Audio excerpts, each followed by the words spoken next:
हकीकी आज़ादी मार्च का 5वां रोज खिलाड़ियों के गुजरावाला में डेरे सुपर एशिया स्टॉप पर कारकुनों का रश। इमरान खान लाहौर से रवाना होंगे। शुरा सारा दिन शहर में गश्त करेंगे। शेरावाला बाग के बाहर वकला इस्तकबाल करेंगे।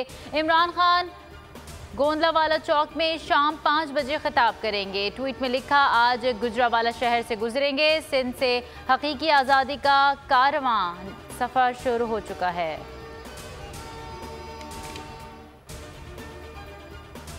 हादसे के खदशे के बाइस लॉन्ग मार्च तेज नहीं कर सकते। फवाद चौधरी कहते हैं सियालकोट जाने का प्रोग्राम मंसूख कर दिया। सवाल किया, लॉन्ग मार्च में लोग कम हैं तो हुकूमत घबराई हुई क्यों है। महमूद कुरैशी ने कहा। अगर आपको ये वीडियो पसंद आई है तो सब्सक्राइब कीजिए और बेल आइकन पर क्लिक कीजिए। पीटीआई का हकीकी आज़ादी मार्च सिर्फ बोल दिखा रहा है। 24 घंटे हकीकी आज़ादी मार्च, सबसे ज्यादा रील्स और सबसे ज्यादा रेटिंग्स के साथ बोल रहा नंबर 1। सब्सक्राइब करें और बेल दबाएं ताकि कोई खबर रह न जाए।